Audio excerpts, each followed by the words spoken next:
Okej, nu ska jag visa lite olika burkar jag har här på terrassen. Jag brukar ha dem i köket, men nu har jag tagit ut dem här för att visa några. Tänään me vähän kerrotaan, että mitä kaikkia yrttejä me kerätään talveksi teeksi. Tässä nyt on esimerkkejä. Tää on aika helppo tunnistaa, nimittäin ruusunterälehti. Lehtiä. Täälläkin on paljon lehtiä.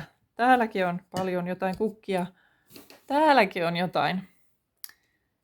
Eli me kerätään monenlaista ja me sitten talven aikana niin juodaan teenä näitä.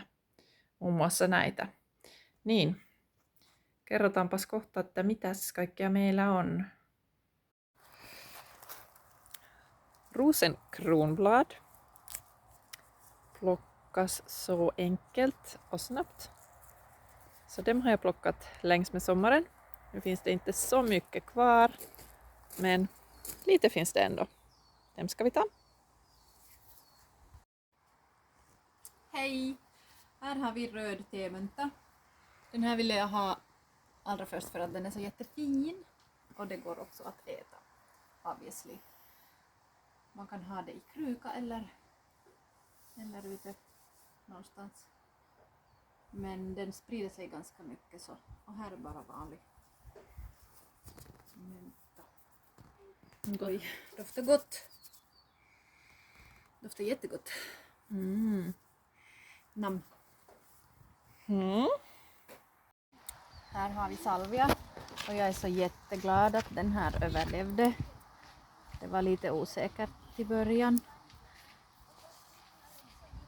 Onko sä siemenestä sen Ja, kylvänyt? från frö.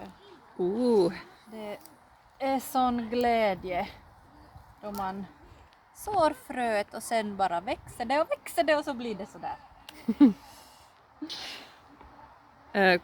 Onko sä juonut sitä teenä vai? Inte ännu, nej. Tänkte lite testa på det. All right. What else? Let's go see. Starkt doftar det i alla fall. Oj, vad fint. Joo. Så vackert. Sinja. Oi. Och den här. Oj, snyggt. Så vackert. Joo. Nämä on tosi isot. Ja, men det här är... California Giant. Exactly. Och det här är malört. I love it. Den doftar. Jag bara gillar den här jättemycket. Och det här dricker jag ibland just för att lite rensa kroppen. Det är hälsosamt men inte för mycket. Ja eikös tätähän me ollaan käytetty kans, jos tulee joku vatsatauti tai mikä tahansa joku ruoan sulatusongelma. Ja. Niin silloin tää koiruoho on hyvä. Ja. Tästähän tämän latinankielinen nimi on Artemisia absinthium. Joo. Ja tätä käytetään absintin valmistuksessa. Nythän me ei Inte kauheasti... vi. Joo, ei me.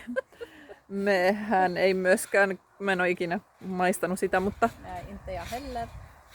tiedoksi kuitenkin. Det här är jättebeskt och det här... Alltså Ja. jag gillar doften. Jag bara gillar den. I Det är concur. smaksak. Tuoksu on aivan ihana, Joo. maku on aivan järkyttävän karvas. Men ändå bra. Jep, ändå bra. Ja mitäs meillä tässä sitten on? Nää ei vielä ole ihan puhjennut kukkaan, mutta melkein. Ja, Mitä se on? nästan. Det här är Echinacea. blackout. Det här är blackout.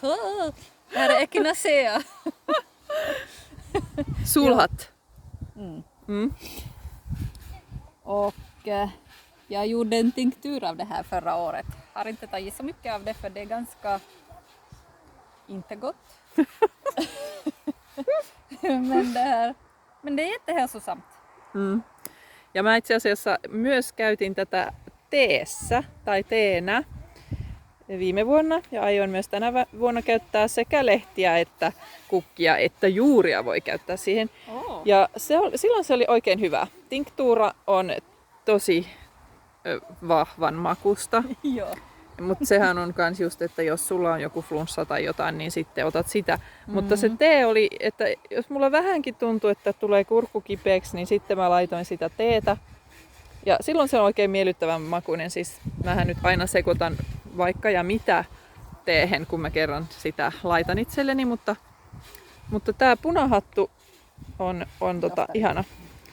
Se ei vielä tosiaan ole ihan puhjennut kukkaa, mutta lehtiä voi kerätä, mutta ootan kyllä itse kanssa ehkä, että se puhkeaa kukkaan ennen kuin sitten kerään myös kukkia. Den är också jättevacker. Joo, on todella kaunis. Ja korkea. Joo. Niin kuin,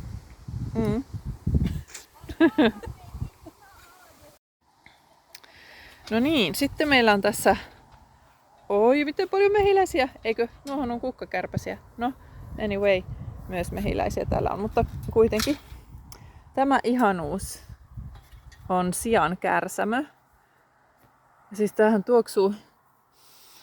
tuoksuu aika yrttiselle. Ja tätä voi käyttää myös ihan mausteena. Joskus ehkä johonkin, niin kuin varsinkin johonkin possunlihaan, se on vähän semmoinen mausteinen, niin kuin joku vähän tietyllä tavalla minun mielestä. Vähän niin kuin tuo... vähän niin kuin tuo, no sanon nyt, rosmariini, mutta ei kuitenkaan, mutta vähän kuitenkin. Niin tää siankärsämö, tätä, kun se kasvaa näin runsaana, niin tätä on tosi helppo kuivattaa teeksi. Ja sitä mä oon tehnyt nyt useamman vuoden, sekä kukkia että lehtiä. Mutta sitten mä putsaan pois tän tosi kovan keskiosan, koska sitten kukat ja lehdet, niin niistä tulee ihan hyvää sellaista, että voi tehdä siitä teetä. Sillehän on myös paljon muitakin käyttöjä. Itse asiassa tätä sanotaan englanniksi muun muassa Soldier's Woundworth-yrtiksi, eli sotilaan haava-yrtti, niin tämä, jos sen jauhaa kuivattuna, jauhaa hienoksi jauheeksi, ja jos sulle tulee joku haava, vuotava haava, niin se pysäyttää verenvuodon. Tämä on sellainen tieto, mikä on hyvä olla tietysti, mikäli tapahtuu jotakin, kun sä oot jossakin, eikä sulla ole mitään tarvikkeita muuten siihen, että voi huolehtia itsestään. Mutta teenä, näin keski-ikäisenä naisena, niin tämä on hyväksi kaikkiin naisten vaivoihin, myös vaikka olisi nuorempi nainen. Niin tää on niinku sillai tosi ihana, eikä ainoastaan naisille, vaan tosiaan myös miehet voi juoda tätä ja se ei aiheuta niille mitään ihmeellistä, vaan se on oikeasti aika hyvän makuinen ja semmoinen perusmaku ikään kuin teessä. Ja siis tämähän on niin kaunis. Tässä se on nyt yhdessä vähän tuoksuherneiden kanssa ja kaikkea. Mä en raski vetää näitä pois, vaikka ne leviää joka paikkaan. Ja täällä oli tämä ihana kamomilla, joka nyt rönsyilee täällä reunan yli. Tosiaan tästä on korjannut ja useamman kerran talteen näitä, mutta vieläkin aion ottaa lisää talteen. Sitähän ei voi koskaan olla liikaa. Kamomilla on rauhoittava yrtti. Ja sen vieressä tässä on minttua. Ihan perusminttua, mitä muunallakin oli siellä kukkaruukussa. Sen teemintun vieressä. Eli tää ei ole sama kuin se hänen teeminttu. Se missä oli punaiset kukat, tää on erilainen minttu. Ja sitten täällä on vielä toinen minttu, mikä on mulle uusi tälle vuodelle. Ja oon tän siemenestä kylvänyt ja odotan innolla, että saan tätä kuivattaa enenevissä määrin teeksi, koska kuulemma se on tosi hyvää. Vill du komma och dofta på? Joo. Tää on nimittäin omenaminttu. niin tässä tuoksuu omena myös. Tai jotain. Ja. Maybe. Mutta joka tapauksessa se on hyvää. Vähän pyöreämmät lehdet kuin se tavallinen minttu. Ljuvlig det här. Joo, det är ljuvlig. Ja. Äppelmynta, vanlig mynta. Och jag har också chokladmynta. Let's go see it! No joo, se on täällä vähän piilossa tämä mun suklaaminttu, kun se joutuu tänne päiväliljojen alle, mutta tämä on vähän tummempi, niin kuin näkyy tuossa, että se on niin kuin tumma tää varsi. Ja nyt on kukat tulossa, tähän tulee semmoset liilat nätit kukat. Jättegott. Lite choklad visst? Ja. Det är som godis. Ja.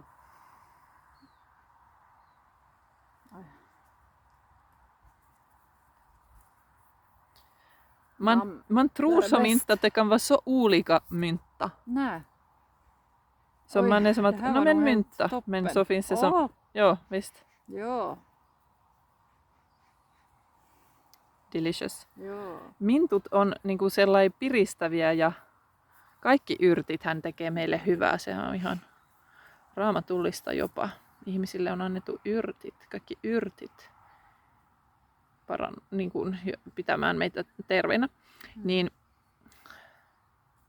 mintuissa on myös se ogräs. Det här. Yes. Ta bort det här. Joo. Det ser ut som en mynta. Joo, men it's not. It's not mynta, Ja, let's nej. pull it out. Men ja, så har jag också kattmynta här faktiskt som nu har gått i blom och ser lite ussel ut. Men katterna älskar det och man kan också själv använda det också i te. Lite mer som utfyllnad, har inte så stark myntasmak. Mitäs olinkaan sanomassa noista mintuista? Niin, että niissä on myös se hyvä puoli, että ne on tosi helppo lisätä, koska ne tekee juuret, jos sä leikkaat tästä palan, snips, ja sitten pistät vesilasiin, niin se tekee juuret. Mutta minttuja mä kuivatan ihan kaikkein eniten, koska no, ne on herkullisia. Här har vi hallon och hallonblad. Jag kommer ihåg att jag drack hallonbladste då jag var gravid för en evighet sedan. Men det här, jag kommer inte ihåg varför. No, ei kaikkea tarvi muistaa, mutta No. me muistetaan, että se on hyväksi jotenkin. Ja. Ja sitten se on tosi helppo kerätä nopeasti isoja määriä, koska siis kun löydät vadelmia jostakin, niin siellä on tosi paljon niitä. Niin sitten helppo kerätä lehtiä talteen ja tosi nopeasti saa niitä ihan riittävästi koko talveksi. Ja se on semmoinen aika hyvä peruslehti laittaa sinne sekoitukseen, että jos nyt ei halua niin kuin käyttää ihan hirveitä määriä minttua esimerkiksi tai kamomillaa, niin sitten ottaa vähän vadelmanlehtiä sinne alle. Ne ei hirveän paljon vaikuta siihen makuun. Mutta ne tekee meille hyvää. Ja samaten mustaherukan lehdet. Niistä tulee vähän enemmän makua. Niistähän voi tehdä myös mehua. Joo. Mutta siinä on tosi paljon sokeria, niin Jos sinne laittaa paljon sokeria. no joo, mutta se on vähän semmoinen, että nuo mehut on sitten vähän semmoisia, että sitten on paljon sokeria yleensä. Mutta joo, niin tällaista. Yes, niin tässä nyt on nämä meidän siis tärkeimmät, tai mitä me eniten kerätään teeksi. Eli se on niinku, mulla on semmoinen perusta yleensä näistä vadelmalehdistä ja mustaherukan lehdistä. Mutta sitten on just tuo siankärsämö. Sitä meni meillä viime talvena kaikkein eniten. Sitten myös kamomilla, minttu. Ne on ihan mun lemppareita. Malört. Joo, se ei ole mun lemppari, mutta jos on vatsatauti tai jotain, niin sitten. Ja. Eller om man bara ville rena kroppen, rensa. Mm. Och jag har nog också ibland använt oregano faktiskt, för jag har jättemycket oregano här på gården, överallt. Och jag vill ju inte knycka bort den för den är fin.